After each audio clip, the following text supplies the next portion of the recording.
Hello friends, a very good morning to everyone. तो कैसे हो आप सब लोग और कैसी चल रही है आप लोगों की स्टडी। आई होप आप लोगों की स्टडी भी बहुत अच्छी चल रही होगी। और आज जो डेट है वो है 30 अगस्त और आज है फ्राइडे। तो हेलो। तो अभी जो आपने देखा कि मैं लूसेंट से पढ़ रही थी जीके। तो आप में से काफ़ी लोगों ने बोला हुआ था मैं जीके कहाँ से कर रही हूँ, तो मैं सीरियसली बता रही हूँ, जो फॉलो कर रही हूँ वही बता रही हूँ। मैं लूसेंट करती हूँ, लूसेंट से पढ़ती हूँ क्योंकि इसमें सारा मटेरियल एक ही जगह पे है। दूसरा, मैंने एक यूट्यूब चैनल बताया हुआ था क्रेजी जीके ट्रिक, ऐसे नाम से है, बहुत ही फेमस है, आपको मिल जाएगा टाइप करने से, ठीक है। नहीं तो मैं कभी किसी दिन शो कर दूंगी, ठीक है। इन दोनों ही को ही ऑप्शन कर रखा है। जब मुझे लूसेंट से समझ में नहीं आता या फिर होता है ना कि कहानी के फॉर्म में ऐसे हो जाते हैं कि सारा मटेरियल आपको समझा दे कोई, फिर आपको लर्न करने में आसानी होती है। तो मैं पहले बहुत सारे जो है टॉपिक्स ऐसे हैं, उन्हीं का ही स्पेशली अभी रिवीजन कर रही हूँ। वो जब टॉपिक में जब पहले कर रही थी तब मैं क्या करती थी, पहले उनकी वीडियो देखती थी, अच्छे से समझ लेती थी, फिर मैं नोट्स बनाती थी। तो अभी क्या है, रिवीजन मोड में हूँ मैं, कि जीके ऐसी चीज़ है ना कि आप अगर रिवीजन नहीं करोगे भूल जाओगे। तो अभी मैंने जो चूज़ किया हुआ है इंडियन हिस्ट्री, तो बहुत बार ऐसा होता है उसी में फिर खो जाते हैं, इसलिए। और इसमें से इतने क्वेश्चन नहीं आते जितने इंडियन ज्योग्राफी से जो क्वेश्चन आते हैं, क्योंकि कहीं ना कहीं वो ना आपके क्या बोलते हैं स्टैटिक जीके से भी रिलेटेड होता है। तो इसीलिए मैंने क्या किया कि नहीं, अभी हिस्ट्री नहीं कर रही हूँ, मैं इंडियन ज्योग्राफी कर रही हूँ। तो इंडियन ज्योग्राफी में जो है आज का मेरा जो टॉपिक है, मैं आपको शो करती हूँ कि आज का मेरा टॉपिक क्या क्या है, आज मेरा क्या क्या टारगेट है। ओके। तो आज जो डेट है वो 30 अगस्त है और आज जो मैंने जीएस में टॉपिक चूज़ किया हुआ है वो है भारत की प्रमुख झीलें और जलप्रपात। तो ये हमारे इंडियन ज्योग्राफी में ये रिलेटेड है और कहीं ना कहीं आप देखोगे स्टेटिक में भी इंक्लूड कर सकते हैं हम, है ना।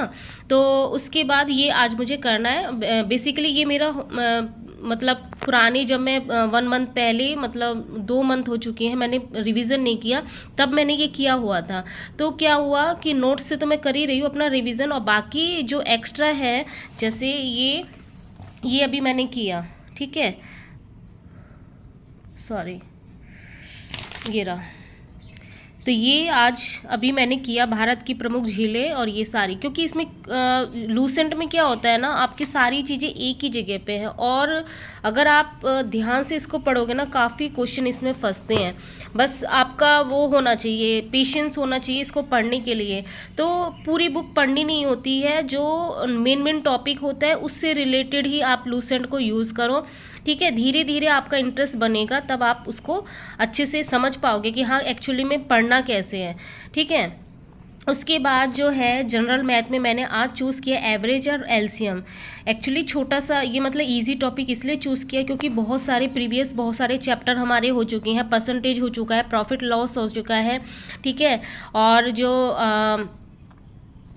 सीआई हो चुका है, एसआई हो चुका है, ठीक है। जैसे मैं दिखाती हूँ, सीआई एसआई हो जाए, रेशियो प्रोपोर्शन की तो इजी था।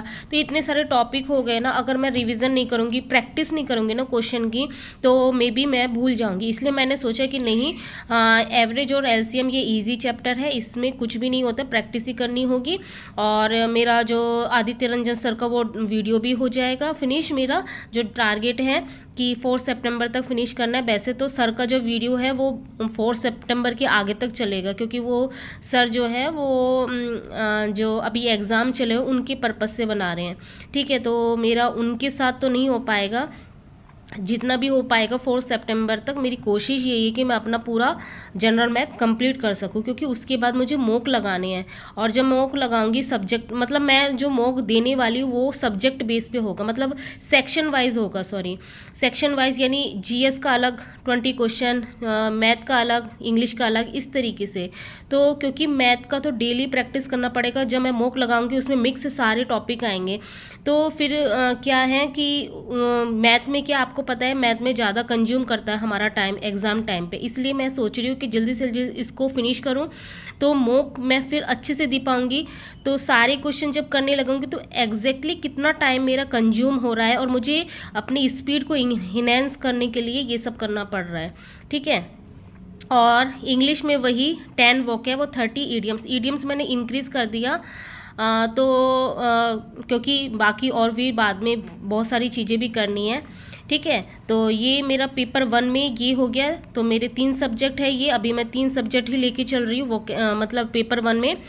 पेपर 2 में जो है लीनियर अलजेब्रा, जो कि मैंने कल बोला था कि लीनियर अलजेब्रा मैंने स्टार्ट किया, लेकिन कल मैम की जब क्लास देखी मुझे कुछ समझ में नहीं आया, ठीक है, क्योंकि वो ऐसे पढ़ा रही है जैसे कॉलेज में हम स्टूडेंट है, कॉलेज के स्टूडेंट ग्रेजुएशन कर रहे हैं, बहुत ही स्लो, मतलब बुक की लैंग्वेज में पढ़ा रही है वो, तो वो ना समझना मुश्किल है और हमारे पास इतना टाइम नहीं है कि वो, लेकिन फिर भी पेड बैच है तो देखना भी पड़ेगा। तो फिर मैंने सोचा नहीं, पहले मैं अपना जो है शेंकी सर उनसे अपना क्लियर कर लूँगी कॉन्सेप्ट, उसके बाद टाइम मिलेगा तो मैम का वीडियो मैं देख लूँगी। उसके बाद सीरीज़ और वेक्टर इन दोनों की प्रैक्टिस चलेगी, क्योंकि एक दिन प्रैक्टिस करने से कुछ नहीं होगा। और तो यही था, अभी फिर काफ़ी टाइम।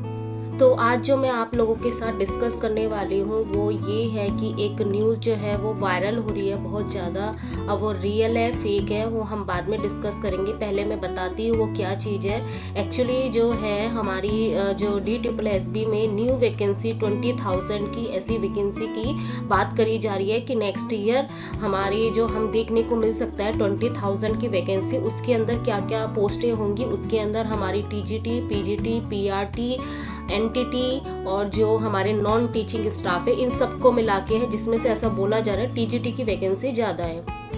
तो ये जो न्यूज़ बताई जा रही है वो रियल बताई जा रही है, अगर हम इसको रियल भी मानते हैं, क्योंकि मेरे पास कोई ऑफिशियल ऑथेंटिक वे नहीं है जो मैं आपको शो कर सकूं कि हाँ ये रियल है, लेकिन मैक्सिमम लोग यही बोल रहे हैं कि ये रियल है।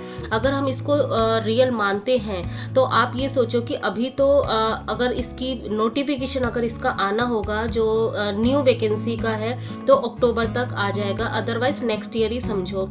तो इसका एग्ज़ाम भी आप सोचोगे कि 2025 में ही होने के चांसेस है, क्योंकि जो हमारा अभी का जो लेटेस्ट चल रहा है DSSB का 2024 का वो ही कंप्लीट नहीं हुआ, तो न्यू वैकेंसी कब आएगी, फिर उसका एग्ज़ाम कब होगा, ठीक है। तो हमारे लिए गुड न्यूज़ ये है, जैसे हम ये सोचते हैं ना कि हम स्टडी कर रहे हैं किस लिए कर रहे हैं, या पोस्ट, क्योंकि जब शुरुआत में हम DSSB का जिन्होंने भी फॉर्म भरा हुआ था अलग अलग सब्जेक्ट का अलग अलग, तो पोस्ट बहुत कम थी, तो कहीं ना कहीं हमें एक ना बहुत ज़्यादा फियर था कि हम एग्ज़ाम तो दे रहे, इतना बहुत ज़्यादा हार्डवर्क कर रहे हैं, लेकिन पोस्ट भी इतनी कम है, क्या हमारा सिलेक्शन हो पाएगा, नहीं हो पाएगा।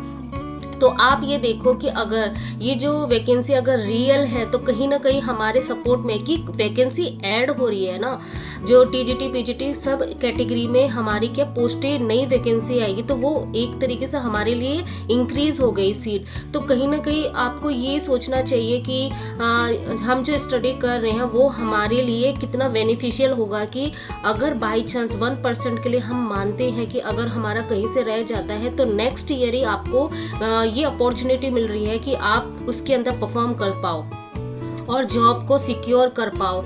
तो आप देखो 1 by 1 बैक टू बैक आपके पास कितनी सारी अपॉर्चुनिटी आ रही है कि NVA सब मिल रहा है आपको, KVS आ रहा है, EMRS की भी न्यू वैकेंसी के बारे में सुनने को आ रहा है, और DSSB की न्यू वैकेंसी के बारे में।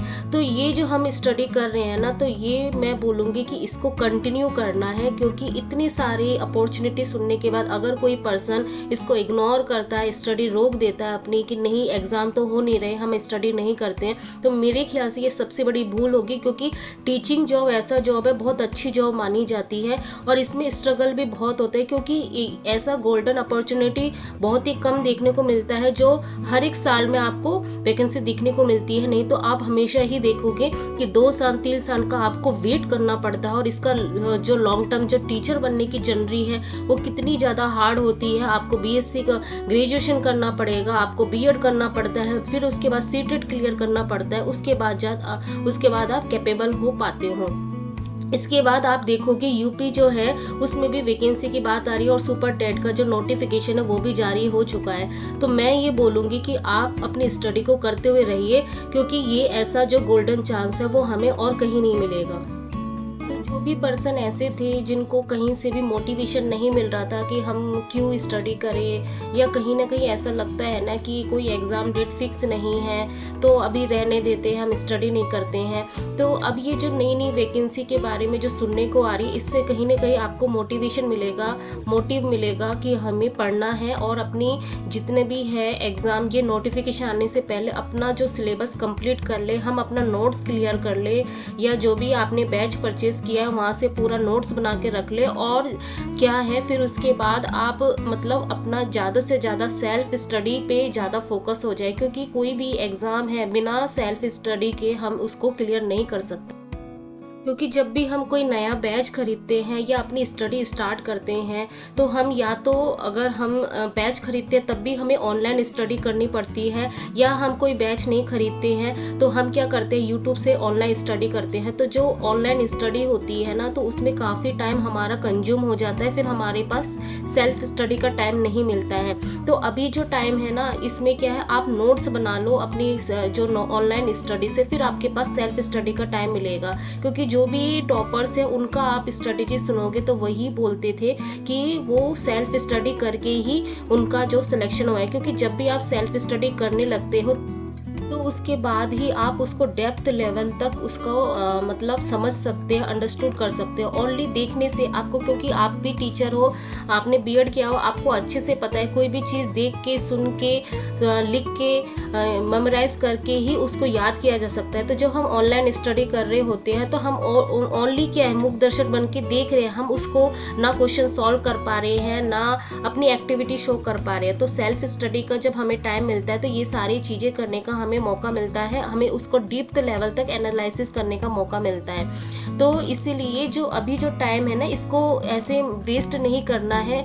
जब सामने इतनी सारी अपॉर्चुनिटी है तो आपको अभी जो है ओनली और ओनली नोट्स बनाने पे अपना ध्यान देना चाहिए। किसी भी टॉपिक को अच्छे से डेप्थ लेवल तक अंडरस्टूड करने में टाइम स्पेंड करना चाहिए, कि अभी हमारे पास कोई ऐसा प्रेशर नहीं है कि हमें क्या करना है कि एग्ज़ाम क्लियर करने का। अभी हमारे पास ये है कि कोई भी टॉपिक है, कोई भी सब्जेक्ट हो, उसको डेप्थ लेवल को समझ के अच्छे से नोट्स बनाना है, जिससे जब एग्ज़ाम कभी भी हो तब हम अच्छे से परफॉर्म कर पाए, हमारे पास मॉक टेस्ट देने का अच्छे से टाइम हो, उसके ऊपर एनालिसिस करने का अच्छे से टाइम हो। तो आई होप आप लोग समझ गए होंगे कि हमारे पास कितनी बड़ी अपॉर्चुनिटी है और इस अपॉर्चुनिटी का फ़ायदा हमें उठाना चाहिए। तो यही था आज का दिन, यही इम्पोर्टेंट न्यूज़ मुझे आप लोगों को देनी थी। आई होप आप लोग मेरे से एग्री करोगे। तो यही था आज का दिन। तो फिर मिलते हैं नेक्स्ट ब्लॉग में, तब तक के लिए बाय, गुड नाइट।